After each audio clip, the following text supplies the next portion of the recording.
Before we begin, viewer discretion is strongly advised. The following is for educational and entertainment purposes only. This is the verbatim federal courtroom testimony of the Sean Diddy Combs trial, as reported by Inner City Press. The courtroom was already tense when the doors opened, but no one expected the woman walking in, fragile yet fierce, nervous yet unafraid. It wasn't a lawyer, it wasn't an accuser, it was Britney Spears. For the first time since her release from conservatorship, Britney took the stand, not as a pop princess, but as a survivor.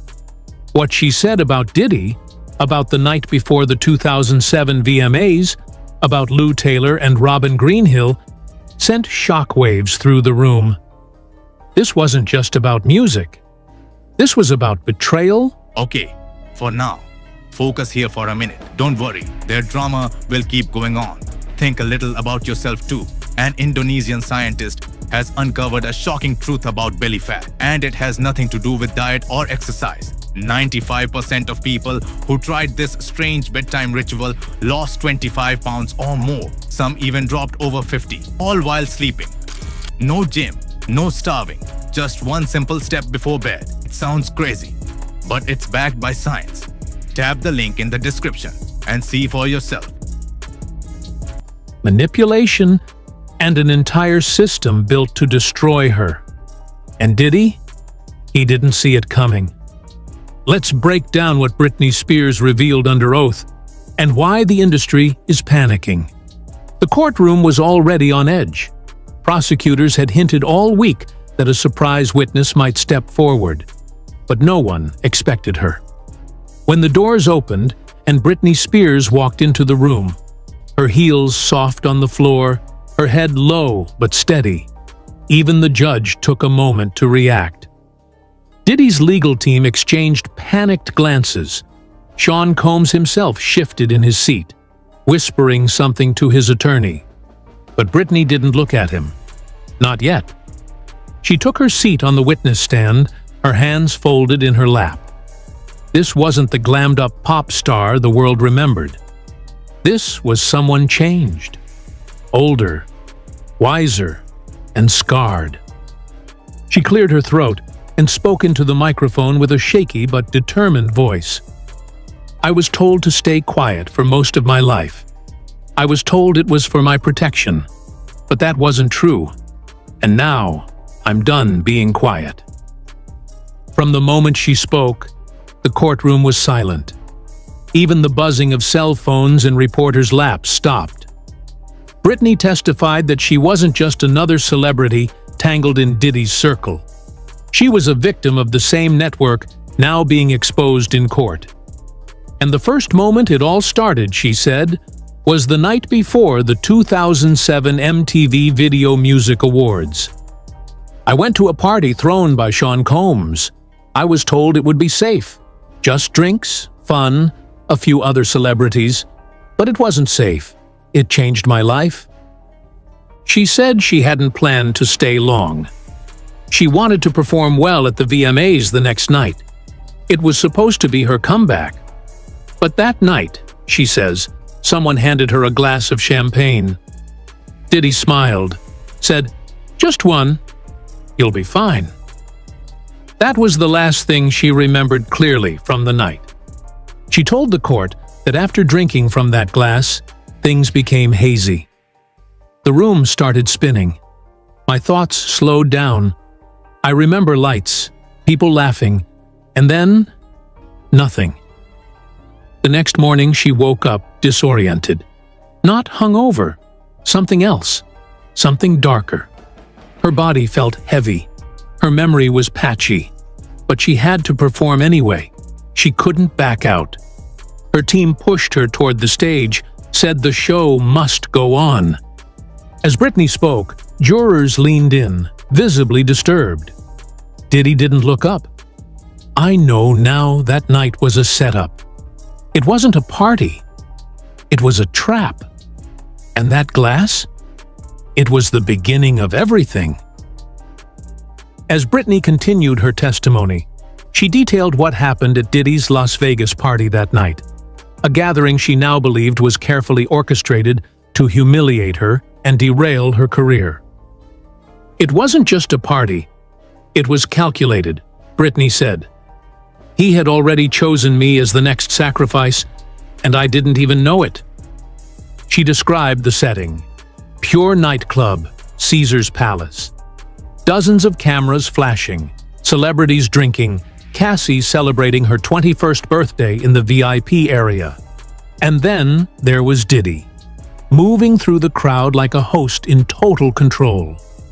She recalled that he was oddly attentive. Too attentive.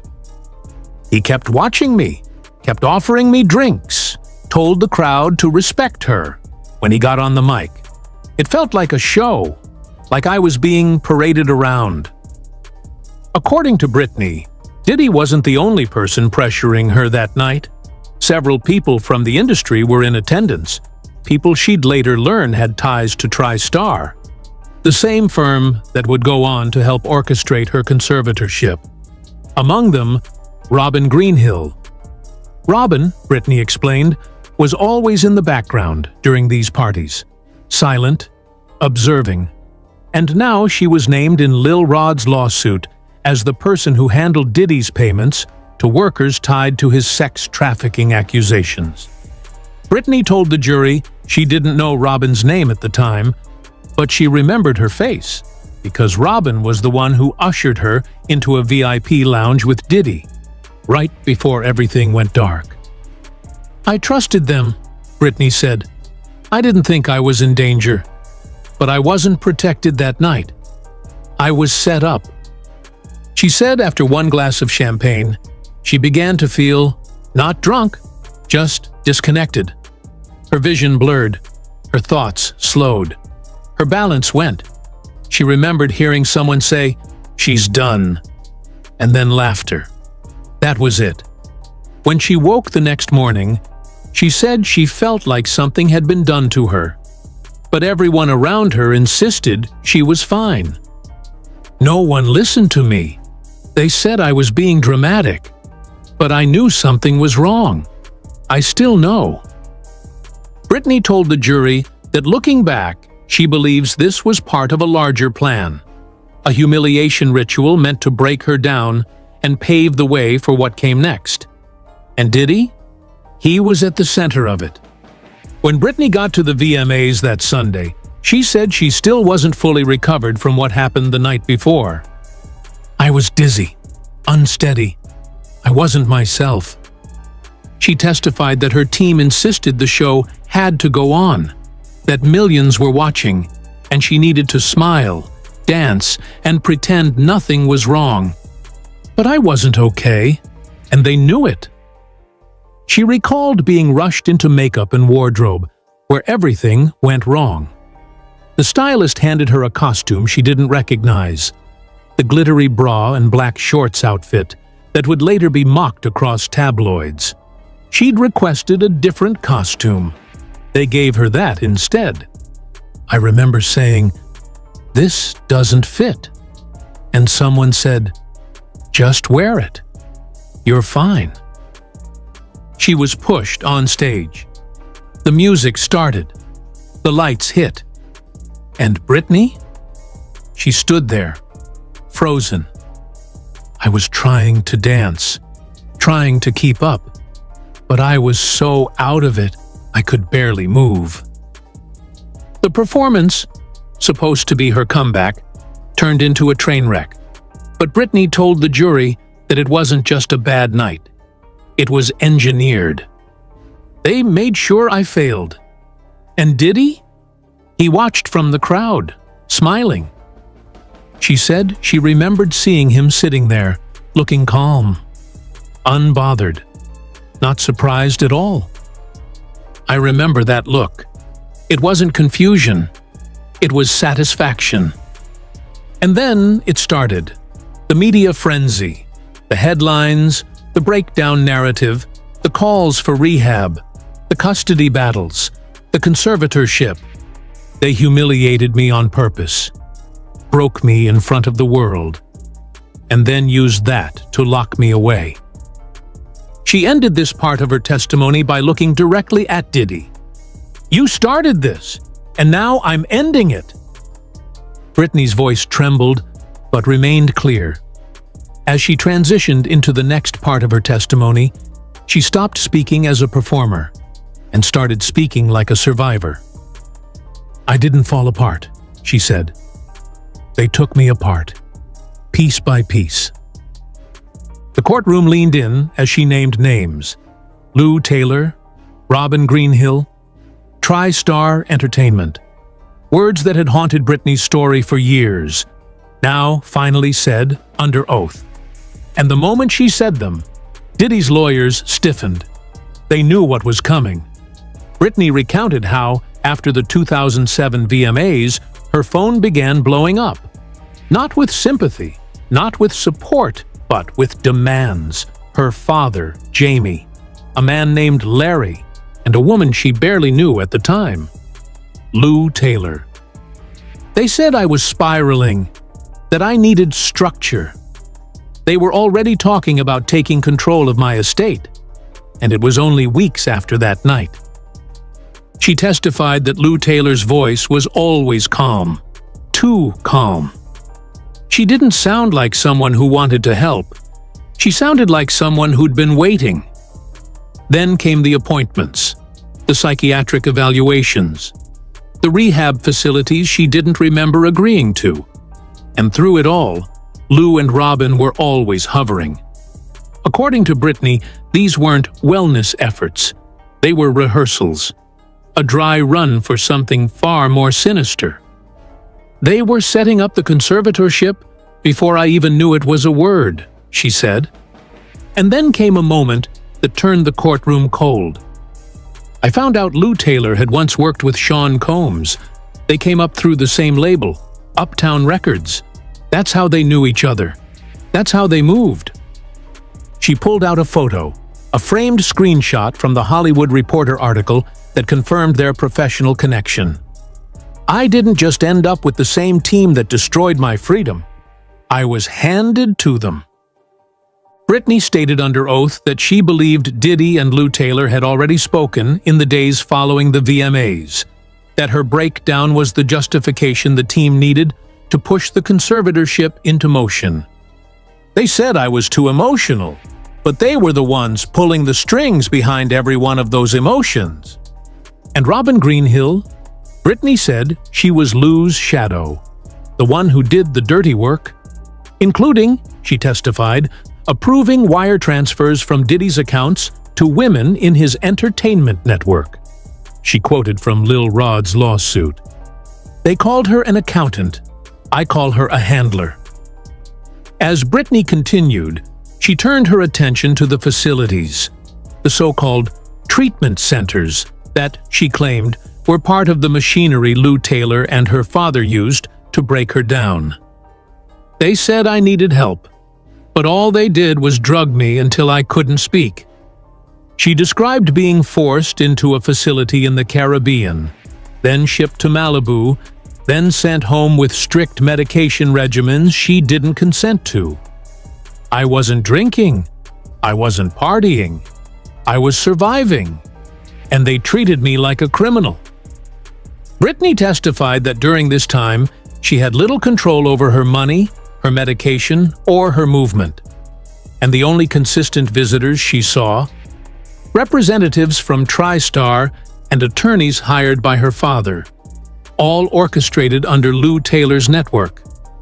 Then came the most disturbing revelation. Britney said that one of the medications she was placed on, without explanation, caused severe memory loss. I couldn't remember what day it was. I'd stare at the walls for hours, and when I asked why they were doing this to me, they told me I signed off on it. But she hadn't. She told the jury that one day she was handed a form with TriStar's logo and a blank signature line. They said it was for my safety. I remember shaking. I was so scared. I didn't want to lose my kids. She signed. The next day, the conservatorship began. Britney paused, fighting back tears. I wasn't protected. I was imprisoned. She alleged that Lou Taylor funneled hundreds of thousands of dollars from her estate into accounts controlled by TriStar, and that Diddy's financial advisor was CC'd on multiple communications. Ask yourself why my money was connected to the man who gave me that drink. She explained that each time she tried to push back, by missing a dose, by refusing a photo shoot, or by asking to go outside, she was punished. More meds, more restrictions. And Diddy? She said he was kept updated. He was watching the show he started, from a distance, and he didn't lift a finger to stop it. Britney's voice grew more quiet, but every word struck like thunder. I didn't just lose control of my life, she said. I lost control of my image, my body, my privacy. Britney testified that Robin Greenhill and Lou Taylor had total access to her phone, her home, and her schedule. But it wasn't just oversight, it was surveillance. They had cameras in every room, even in my bedroom. I wasn't allowed to shut the door. She said that messages between her and her children were monitored, even her Google searches. If I looked up my own name too many times, they'd lock the iPad. She revealed that black box security, hired by her father, was instructed to work directly with TriStar, and that Robin Greenhill created mirrored iCloud accounts to track everything she did. She said she learned this from former employee Alex Vlasov, who risked his own safety to tell the truth. Then came a chilling line. They didn't just track me, they recorded me. The courtroom froze. I asked to see the tapes. They said they were for safety, but I know what they were doing. They were collecting proof of my weakness, so they could keep me quiet. She claimed one of the tapes included footage from the VMA's rehearsal where she broke down and said, "I can't do this. Something's wrong with me." That footage, she says, was shown to her own legal team as evidence she was unstable. And that night, the party with Diddy? I asked if there was security footage. I was told it didn't exist. But now, I believe it does. I believe it was saved, maybe even used. She looked straight at Diddy. You said you were trying to help, but I was the one who got locked in a room. I was the one who lost 14 years of my life. Then she turned to the jury. I know what people think, that I was out of control, that I needed help. But that's because they only saw what they were shown. They saw the clips, the meltdowns, the memes. But none of that was me.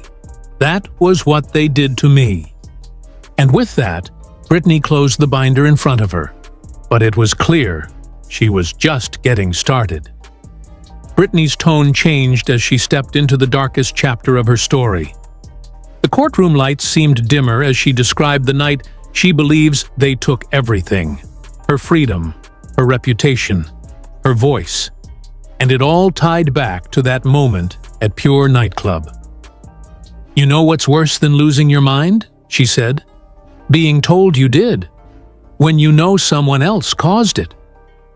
Britney described waking up the morning of September 9, 2007, just hours before the VMAs, with her entire body trembling.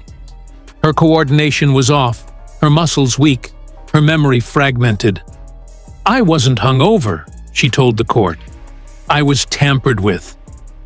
She testified that after the performance, where she was mocked relentlessly by the press, she was rushed back to her hotel.